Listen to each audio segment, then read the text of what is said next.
இளம் வயதிலேயே சிந்தனையை தூண்டும் நூல்களை கற்றறிந்ததாலும் சீரிய தலைவர்களின் பேச்சுகளை கேட்டு தெளிவுற்றதாலும் உரிமைக்கு குரல் கொடுக்கும் குணத்தை இளம் வயதிலேயே பெற்றார் சங்கரையா.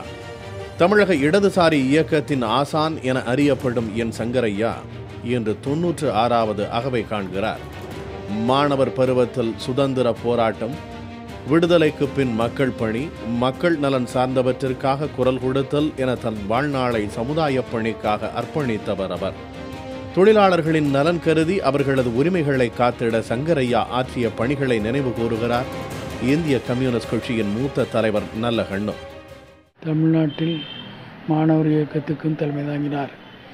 மதுரையில் நடந்த தொழிற்சங்க இயக்கத்துக்கும் தலைமை தாங்கி பல போராட்டங்களில் வழிநடத்தினார். தமிழ்நாடு விவசாய சங்கத்துக்கும் பொறுப்பாளராக இருந்து அந்த விவசாயிகளுடைய போராட்டத்துக்கும் வழி நடத்தி சென்றவர். பல ஆண்டுகள் சிறையில் இருந்தவர். மக்களுடைய தமிழ்நாட்டினுடைய தொழிலாளர்களுடைய பிரச்சனைக்கும் ஜனநாயக பிரச்சனைக்கும் தமிழ் ஆட்சி மொழியாக்கப்பட வேண்டும் என்பதற்கும் மற்றும் விவசாய பிரச்சனைகளுக்கெல்லாம் சட்டமன்றத்தில் குரல் கொடுத்தவர். 1938ஆம் ஆண்டு ஹிந்தி திணிப்பை எதிர்த்து தொடங்கிய அவரது போராட்டம் தீண்டாமை ஒழிப்பு, தமிழக வளர்ச்சி என பல களம் கண்டது.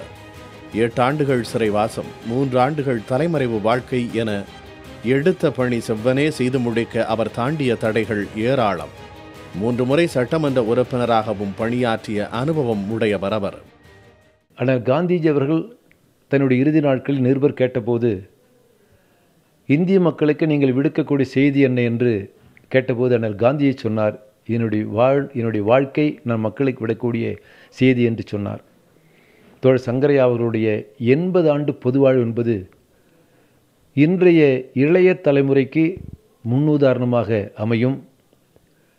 ஒட்டுமொத்தமாக நாட்டு சுதந்திரத்திற்காக, சுதந்திரத்துக்கு பிறகு மக்கள் நலனுக்காக அவர் மிகச்சிறந்த போராளியாக வாழ்ந்து கொண்டிருக்கிறார். பெரியார், சிங்காரவேலர் கொள்கைகளை அதிகம் பின்பற்றிய சங்கரையா தான் சார்ந்த இயக்கத்தின் துணையோடு பாரபட்சமற்ற மக்கள் சேவையாற்றி வரும் அற்புத தலைவர்களில் ஒருவர். அண்மையில் நடைபெற்ற மாநாடு ஒன்றில் உரையாற்றிய அவர் கீழடியை பாதுகாப்பது அவசியம் என்பதை வலியுறுத்தினார். விடுதலை வேள்வியில் பங்கேற்று பெற்ற சுதந்திரத்தை பேணி காப்பதற்கு உறுதுணையாக மக்கள் பணியாற்றும் சங்கரையா மேலும் பல்லாண்டு வாழ்ந்து வருங்கால சந்ததியினருக்கு வழிகாட்ட வேண்டும். புதிய தலைமுறைக்காக செய்தியாளர் ராஜ்குமார். மார்க்சிசம் லெனினிசம் வாழ்க, புரட்சி ஓங்குக, இன்கிலாப் இன்கிலாப் இன்கிலாப்.